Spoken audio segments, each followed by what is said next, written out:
Hi viewers, welcome to our channel. ప్రస్తుతం మనతో పాటు సీనియర్ జర్నలిస్ట్ దామ బాలా సార్ ఉన్నారు. వారితో మాట్లాడదాం. నమస్కారం సార్. సార్, దానికి భద్రత పెంచాలని చెప్పేసి జగన్మోహన్ రెడ్డి గారు హైకోర్టులో పిటిషన్ వేస్తారు కదా, మరి ఇప్పుడు హైకోర్టు రియాక్ట్ అయింది దాని పట్ల అని అంటున్నారు. మరి అది ఏ విధంగా రియాక్ట్ అయింది? అండ్ చంద్రబాబు గారికి షాక్ అని చెప్పేసి కూడా ప్రచారం చేస్తున్నారు సార్. మరి దీనిపైన మీ ఒపీనియన్? అంటే చంద్రబాబు షాక్ లేకపోతే జగన్కి పెద్ద ఊరట అని చెప్పలేము. బట్ హాఫేలో ఉంది కేసు. ఇంకా కేసు ఏం కంప్లీట్గా ముగిలేదు. బేసిక్గా జగన్ ఏంటంటే, నాకు 139 మందితో సెక్యూరిటీ ఉన్నింది సీఎంగా ఉన్నప్పుడు, Z+ కేటగిరీ ఉన్నింది. ఇప్పుడు దాన్ని నాకు ఎటువంటి ఇన్ఫర్మేషన్ ఇవ్వకుండా వితిన్ 1 మంత్లో వీళ్ళు దాన్ని 58కి కుదించేశారు. నాకు ఇప్పుడు 24 అవర్స్ ఓన్లీ 2 అధికారులు మాత్రమే నాకు సెక్యూరిటీ ఆఫీసర్లుగా ఉన్నారు. సో నాకు సెక్యూరిటీ ప్రాబ్లం ఉంది, థ్రెట్ ఉంది. అందువల్ల జూన్ 3కు ముందు ఏ రకమైన సెక్యూరిటీ ఉన్నదో, అంటే సీఎంగా ఉన్నప్పుడు ఏ రకమైన సెక్యూరిటీ ఉన్నదో అదే రకమైన సెక్యూరిటీ నాకు కావాలి అనేది first point. Second point, bullet proof vehicle ఇచ్చారో అది పనిచేయట్లేదు. సెకండ్ వెనకాల ఉన్న డోర్ అది తెరుచుకోవట్లేదు. ఏదన్నా సడన్గా ఏదన్నా అయితే అది పనిచేయదు వెహికల్. సో అటువంటి వెహికల్లో నేను వెళ్ళాలి. ఆ వెహికల్ మార్చమంటే మార్చట్లేదు. నేను డబ్బులు పెట్టుకొని నేను సొంతంగా బుల్లెట్ ప్రూఫ్ వెహికల్ నా సొంతానికి నేను పెట్టుకుంటానంటే దానికి పర్మిషన్ ఇవ్వట్లేదు. సో క్లియర్గా ఇది వేధించదలుచుకుంది. నేను మొన్న వినుకొండకి వెళ్ళినప్పుడు కూడా అది పని చేయకపోతే దాన్ని వదిలేసి నేను ఆర్డినరీ వెహికల్లో వెళ్ళాల్సి వచ్చింది. సో ఎక్కడైనా ఏదైనా అటాక్ చేస్తే నాకు రక్షణ లేదు. సో ఇదంతా కూడా తెలిసే గవర్నమెంట్ కావాలని నన్ను నా ప్రాణాలకు ప్రమాదం జరగాలని కోరుకుంటుంది అన్న ఇదిగా వేశాడు. గతంలో కూడా నా మీద 2 సార్లు అత్యాయత్నాలు జరిగాయి. ఒకటి కోడికత్తి కావచ్చు, ఇక్కడ విజయవాడలో రాయి విసరడం కావచ్చు. ఈ 2 కూడా అతను పేర్కొన్నాడు. సో ఇవన్నీ చెప్పి పిటిషన్ వేశాడు, రిట్ పిటిషన్ వేశాడు అన్నమాట. దీని మీద నిన్న విచారణ జరిగింది. విచారణ జరిగినప్పుడు జడ్జి గారు కొంత అడిగారు మన అడ్వకేట్ జనరల్ని. సో అసలు బుల్లెట్ ప్రూఫ్ వెహికల్ ఎందుకు మీరు మార్చలేదు, ఏమైంది అని అడిగితే, మేము అది కరెక్టే, సరిగా పనిచేయట్లేదు అనేది ఆయన కూడా ఒప్పుకున్నారు, దొమ్మలపాటి శ్రీనివాసరావు. సో మేము మారుస్తాం, దాన్ని రిపేర్ చేయాలి, రిపేర్ చేసే లోపల వేరే వెహికల్ ఆయనకి ప్రొవైడ్ చేస్తాము, దాని తర్వాత దీన్ని రిపేర్ చేసి ఆయనకి ఇస్తాము అనేది జడ్జి గారికి చెప్పారు. ఆ మేరకి బుల్లెట్ ప్రూఫ్ వెహికల్ విషయంలో జగన్ కోరుకున్నది అయితే సక్సెస్ అయింది. ఆ మేరకి జడ్జి గారు ఊరటని చెప్పాలి జగన్కి. రెండవది జామర్స్ విషయం. ఎక్కడైనా సెన్సిటివ్ ఏరియాస్లో మందు పాత్రలో ఇంకోటి పెట్టేటువంటి ముందుగానే జామర్స్ అనేది గుర్తించి దాన్ని డీయాక్టివేట్ చేస్తాయి. అటువంటి జామర్ కూడా నాకు ఇవ్వలేదనేది చెప్పాడు. దాన్ని ఎందుకు ఇవ్వచ్చు కదా, మీరు ఇస్తే మీకు ఏంటి ఇబ్బంది అనేది కూడా అడిగింది. సో అది ఇస్తామని కూడా ఒప్పుకున్నారు. ఎప్పుడైనా ఈయన అటువంటి సెన్సిటివ్ ఏరియాలకు పోయేటప్పుడు మేము జామర్ ప్రొవైడ్ చేస్తామనేది కూడా గవర్నమెంట్ ఒప్పుకుంది. So jammers and bullet proof ఈ 2 విషయాల్లో జగన్కి కోరుకున్నట్టుగా జరుగుతుంది. ఇక మెయిన్ విషయం Z+ కేటగిరీ. సో ఆ విషయంలో కూడా దొమ్మలపాటిని హైకోర్టు అడిగింది ఏంటంటే, అసలు మీకు మాజీ ముఖ్యమంత్రులకి ఎటువంటి సెక్యూరిటీ ఇవ్వాలనే విషయంలో ప్రభుత్వ పాలసీ ఏంటి అసలు అని అడిగారు. అడిగితే ప్రభుత్వానికి అటువంటి పాలసీ ఏం లేదని ఆయన చెప్పారు. అదేంటి, ఇప్పుడు 10 ఏళ్ళు దాటిపోయింది రాష్ట్రం ఏర్పడి, ఇంకా ప్రభుత్వానికి పాలసీ లేదా అని అడిగింది. సో ఈ ప్రభుత్వానికి పాలసీ లేని దీంట్లో చంద్రబాబుకు రోల్ ఉంది, జగన్కు కూడా ఉంది కదా. జగన్ కూడా 5 ఏళ్ళు పరిపాలించాడు కదా. మరి జగన్ కూడా ప్రభుత్వంలో కూడా ఒక పాలసీ ఎలా ఉండాలి మాజీ ముఖ్యమంత్రులకు అనేది జగన్ కూడా చేసి ఉండాలి కదా. జగన్ కూడా చేయలే. మేబీ జగన్ నేను మాజీ అవుతానని అనుకోకపోయి ఉండొచ్చు.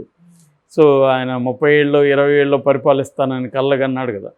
సో ఆ రకంగా జగన్ కూడా అనుకోలేదు కాబట్టి పాలసీ రూపంలో, అంతకుముందు చంద్రబాబు కూడా అదేం పట్టించుకోలేదు. సో ఎలా ఉంటుంది పాలసీ లేకుండా అని అడిగితే, లేదు మేము కేంద్ర ప్రభుత్వం ఇచ్చిన గైడ్ లైన్స్ ఇచ్చేస్తూ ఉంటాము అని చెప్పింది. అంటే ఇక్కడ క్లియర్గా అర్థమయ్యేది ఏంటంటే, ఎవరైనా నాకు ఇప్పుడు ఒక మాజీ ముఖ్యమంత్రి నాకు థ్రెట్ ఉంది అంటే ఆయన థ్రెట్ ఉందా లేదా ఎట్లా అసెస్ చేయాలి, మాజీ ముఖ్యమంత్రులకి ఎలాంటి ఒక ప్రోటోకాల్, ఒక సెక్యూరిటీ ఉండాలి అన్న దానికి సంబంధించి ఒక పాలసీ ఉండడం అవసరం ఫస్ట్. ఆ విషయాన్ని ఇప్పుడు జగన్ కేసు వల్ల బయటకు వచ్చింది. లేకపోతే జనాలకు తెలియదు పాలసీ లేదా ఉందా అని తెలియదు. వీళ్ళేమో నీకు 986 నీ ఖైదీ నెంబర్ కాబట్టి అంత సెక్యూరిటీ కావాలా, ఇలాగ వీళ్ళు జోకులు వేస్తున్నారు జగన్ మీద. ఎవరు లోకేష్ కావచ్చు, అనిత కావచ్చు, హోమ్ మినిస్టర్. ఇది అంటే ఆయన సెక్యూరిటీ అడగడమే నేరంలాగా వీళ్ళు వేస్తున్నారు.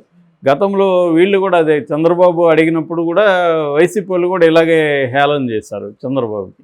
ఈయనకి ఎవరు ఉన్నారు, ఈయన ఎవరు ఏం చేస్తారో ఇవంతా హేళన చేశారు. ఇవి కామనే. ఇదేంటంటే కక్ష సాధింపు అంటారు దీన్ని, రివెంజ్ పాలిటిక్స్. ఈ రివెంజ్ పాలిటిక్స్లో ఏ పార్టీ అధికారంలో ఉన్నా ప్రతిపక్షాలని రకరకాల పద్ధతిలో, అంటే మ్యాక్సిమం పాజిబుల్ మెథడ్స్లో వాళ్ళని హరాస్ చేస్తుంది.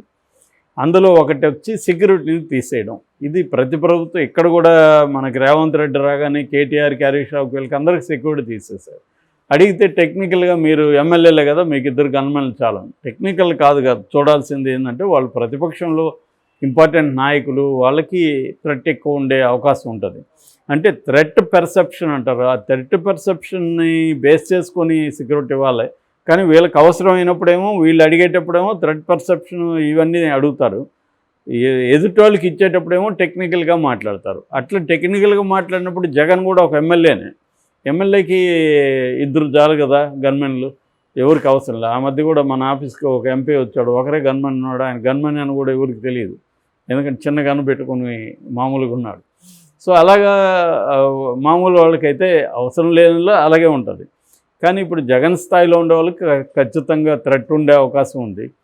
సో అటువంటప్పుడు జగన్కి ఇవాళ వద్దు అనేది థ్రెట్ పర్సెప్షన్ బట్టి ఉండాలి తప్ప టెక్నికల్గా అతను ఎమ్మెల్యేనా కాదా అనే దాన్ని బట్టి ఉండకూడదు. ఏదేమైనా అతనికి 40% ఓట్లు వచ్చాయంటే అతను ఖచ్చితంగా ఆ యాంగిల్లో ప్రతిపక్షం లెక్కే కదా, ప్రతిపక్ష నాయకుడే కదా అతను. ఇంకేదన్నా ప్రతిపక్షం ఉందా ఇక్కడ?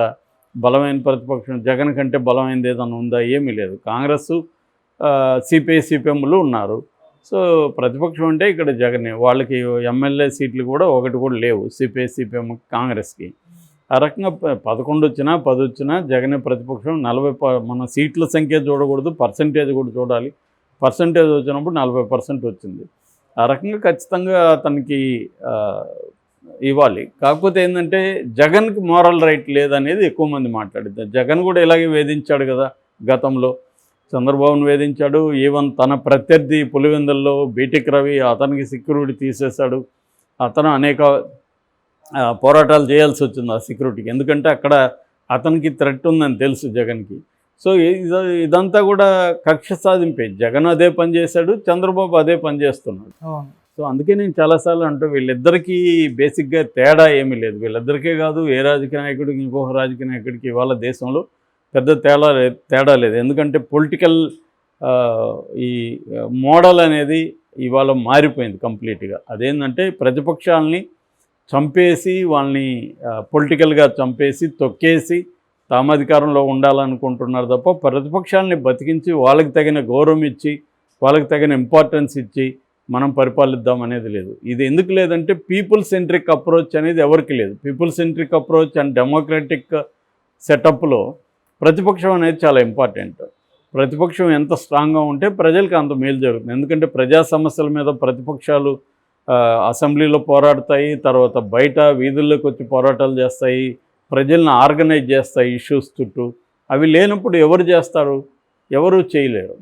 సో ఆల్రెడీ వ్యవస్థలన్నీ నాశనం అయిపోయినాయి. మీడియా అనేది ఇవాళ తెలుసు మనకి, పొలిటికల్ పార్టీలు తోకలుగా మీడియా మారిపోయింది. మీడియా అనేది ప్రజల పక్షాన ఉండి చేసే మీడియా ఆల్మోస్ట్ పోయింది. ఏదో అక్కడక్కడ ప్యాచెస్ లాగా ఉంటుంది తప్ప మెయిన్ స్ట్రీమ్ మీడియా అంతా కూడా ఏదో ఒక పార్టీకి అనుబంధంగా మారిపోయింది. ఇంకా మిగతా వ్యవస్థలను కూడా కంప్లీట్గా, ముఖ్యంగా మోడీ వచ్చినాయి. అంతకుముందు ఇందిరాగాంధీ కూడా ఇదే మిస్యూజ్ ఎక్కువ ఉంది. తర్వాత మోడీ వచ్చినాక దీన్ని సిస్టమేటిక్గా తీసుకెళ్ళిపోయాడు. సో ఈ కాంటెక్స్ట్లో హైకోర్టు ఇంకా తేల్చలేదు. సమగ్రమైన నివేదికని ప్రభుత్వం నుంచి ఆశించింది. అంటే అసలు భద్రత ఏ పారామీటర్స్ ఏంటి, థ్రెట్ పర్సెప్షన్ మీద ఇస్తారా, మీ పర్సనల్ దీని మీద ఇస్తారా ఏంటనేది ఇప్పుడు కోర్టుకి సబ్మిట్ చేయాల్సి. ఇది ఒక రకంగా జగన్ చేయడం మంచిదే. ఎందుకంటే ప్రజలకు తెలుస్తుంది అసలు ఒక వ్యక్తికి సెక్యూరిటీ ఇవ్వాలంటే ఏం పారామీటర్లు, మాజీ ముఖ్యమంత్రికి ఏ పద్ధతులు ఇవ్వాలి, ఇవన్నీ జనాలకి అర్థమవుతుంది. Okay sir, thank you so much.